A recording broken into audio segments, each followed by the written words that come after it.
Magus, web novel, chapter 240, Clarity. First of all, let me say that I'm sorry. If it wasn't for me, you and the others wouldn't have a target painted on your back. Lith said while holding her hand and caressing it with his thumb. If you want, you guys can escape from this sh*t. Avoid the academy for the first trimester or ask the headmaster to attend the 5th year after the threat is passed. I don't think he'll have any objections.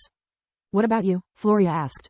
I have to stay. He shrugged. Whether the attack succeeds or not, my family will be the next in line anyway. At least from here I can do my best to help Linhos and maybe take out the traitors before something else happens.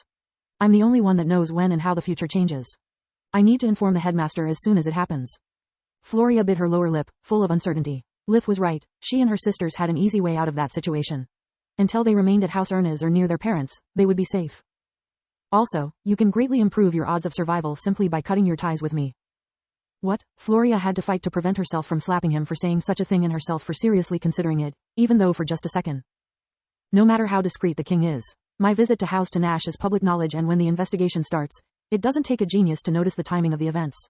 Between the plague and this I have made too many enemies. It's better if we break up, possibly in a public place and in front of lots of witnesses. Do you want to break up? The little blood she had left in her face was drained, making her turn even paler, her stomach twisted into a knot. I don't want to, Lith shook his head. But it's the best thing for you. Do you remember our talk, that night when I was recovering? I think it's time for us to seriously discuss about this thing between us. I don't plan to marry anytime soon. Lith had promised Journey to make things clear with Floria about their relationship, and he decided it was the right moment to do it.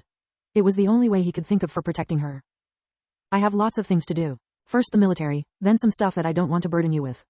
I don't know how long will it take, and I can't ask you to wait for me. It would be stupid and unfair. You deserve someone better, someone that can give you what you want, that has your same goals in life. Lith never stopped looking at her in the eyes. He wanted Floria to understand how serious he was. Those words struck her hard enough to make Floria stop, thinking carefully about what to say next. Lith is right, I can easily get away. I asked him out only because I wanted to have at least a boyfriend before joining the Royal Guard and risking my life on a daily basis. It started almost as a joke, yet now I feel terrible at the thought this might be our last month together. I don't want to marry either. There are still so many things that I want to experience, so many places I want to visit. Yet I think that will come for me the time to settle down. She thought. I have first to consult with my parents before giving you a definitive answer. Floria took his hand between hers. This much I can tell you for sure. I don't want to break up. What? Lith was flabbergasted. Her devotion was way beyond his expectations. You know, when we aren't in a life or death situation and I can think clearly about us, I still don't know exactly what I feel. What I'm certain about is that I care for you like I never did before for someone outside of my family. Be it when I emotionally needed help after the second exam, or when the undead first and the clackers later could have killed me, you never left my side. Every time we were in danger, you could have run away by yourself.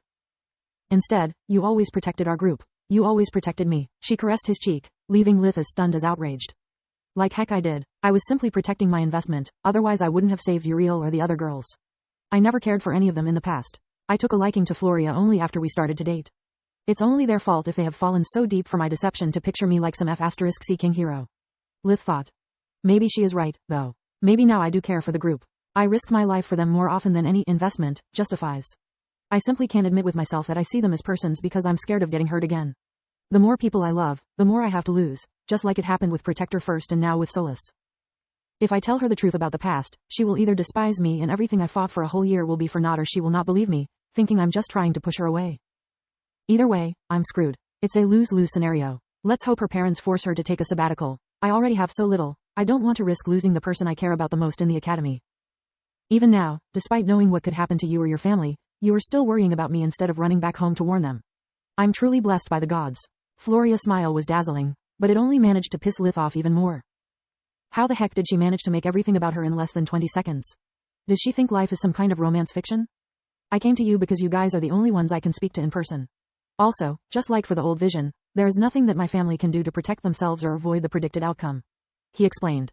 Warning them would only make them live what could be the last months of their lives in fear. I don't plan on telling them anything about the second vision. Whatever it's going to happen, it's my burden, not theirs. His words fell on deaf ears. Instead of understanding the logic behind his actions, Floria only focused on how brave and stoic Lith appeared to be. She hugged him tightly, making his annoyance peak. Yet his irritation lasted only for a moment. It was how long it took Lith to realize how bad his situation was. Her warmth and affection destroyed the layer of frost surrounding his soul.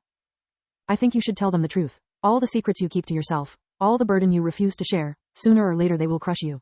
You don't have to always fight alone. The whole world isn't your enemy. I don't know what has happened to you at the mining town, and if you don't want to talk about it, I'm okay with that. However, I can see that you were in deep pain. Please, don't shut me out of your life like you did since you came back. Just tell me, what can I do for you? Now that Floria had got a hold of him, she wasn't willing to let Lith slip away again. Ever since Solus came clean with him, Lith had been confused about his feelings. He needed someone to talk to, but until that moment, he felt like he was alone in the world. It was all a lie, Lith blurted out, returning her embrace. Protector is alive. He, Kala, even the Lord of the Forest, manipulated me to teach me a lesson. In his rage, he tightened his grip enough to hurt her, making Floria yelp in pain. Please, calm down and tell me everything from the beginning. Lith told her the truth about that night, how he had failed saving Protector and how they both survived only thanks to the Scorpicor's intervention. He even repeated her word-by-word Protector's speech before he had left. Lith let Solus's roll out, pretending that his outrage was aimed at Protector and that he had forced Kala to tell him the truth after discovering Protector's missing corpse in the mass grave. Floria went pale more than once, but never interrupted his story, waiting for Lith to calm down. Can you believe it? After all we went through, he had the gall to let me suffer like that and calling it an act of love. He wished to meet Protector again, just to give him the beating of a lifetime. Floria remained silent, while he kept cursing Protector's name and expressing his outrage for having been manipulated. After a while, Lith was tired of hearing only his own voice, so he turned towards Floria, noticing her distress. Why you say nothing? Don't tell me you agree with him. Lith really wanted to punch the wall, but scaring the only person he had left sounded as **CK move even to him. I understand you are angry. You have every right to be, and I don't want to make you any angrier. I think it's better for me to leave. She stood up, but Lith grabbed her hand. Please, I trusted him with my life. I don't know what to believe anymore, just be honest with me. I don't want to be coddled, I need the truth. Floria held his hand, caressing it with hers. Promise me not to get angry. I promise. Lith gritted his teeth, her words didn't bode well. I completely agree with him. Lith took a few deep breaths before calming down. He didn't yell, didn't punch anything. He even managed to keep his hand relaxed. Why? He asked after he was able to speak again. Are you serious? In his shoes, I wouldn't have lied to you. I would have strangled you with my own hands as soon as you recovered. At least now you know how he, or anyone else that cares for you, would have felt if you traded your life for theirs. Lith started to feel like a jerk. He knew how crushing the death of a beloved one could be. His new life started because of the domino effects Carl's demise had triggered. Also, it's rich coming from you. Accusing someone to be a liar. You lied to your family over the years, for the gods know how many times, about almost everything. You lied to me countless times too. About your strength, the mysterious brother of yours you fought so hard to protect. About how the heck you come back always in one piece even if your uniform gets wrecked so often that it's scary. I don't know why you do it, and I'm still waiting for you to tell me the truth. What you are experiencing is how your family felt when they discovered all your lies. How I may feel if and when you decide to be honest with me. Yet they didn't love you any less for it, because you did it to protect them, to give them a better life. I think you owe Protector a second chance. He just played a Lith on you. By the way, I don't care if you were a dragon in disguise, I still care for you. She quickly gave him a peck before running away, leaving Lith stunned. Her speech made a lot of sense, only the last phrase was beyond his understanding. If Floria reacted like that, I'm afraid what Mom or Tista would say if they knew the truth. Lith thought. She is right though. Me complaining about being manipulated is like Nana preaching about generosity. Even when I open myself to someone, about half I say is a lie. I wonder what Carl would have said if he ever learned what really happened to our father. Would he hate me for what I did, or would he just resent me for hiding the truth from him and shouldering everything by myself? Lith pondered for a while about the whole situation before deciding that moral dilemmas could wait. He needed to study for the following day's lessons and to devise contingency plans for whatever could happen to the academy the next spring. Soon he found himself wishing to have Solus's input, but his rage was still too strong. Lith couldn't call her for help twice during the same day. It would be like admitting with her, and even more importantly with himself, that he was ready to forgive her. From the following day, elite units from the Army and the Mage Association covertly examined and cleansed the various academies' staff members and their students. Even without a proper diagnostic spell, the purifying one Marth had devised against the anti-mana parasites would still work. It turned out that Linhos wasn't the only one that had been poisoned. All the headmasters that followed his protocol had suffered the same fate, and with them many of the professors that fought against the waves of Balkor's undead. Even if there was no proof of their involvement, the surviving staff members of the Fallen Earth and Crystal Griffin academies were quietly arrested for treason. Royal constables interrogated them only to discover that their only crime was pursuing their own political agenda rather than their students' best interests. Soon it became clear that the culprit wasn't someone at the top of the food chain, but someone at its very bottom.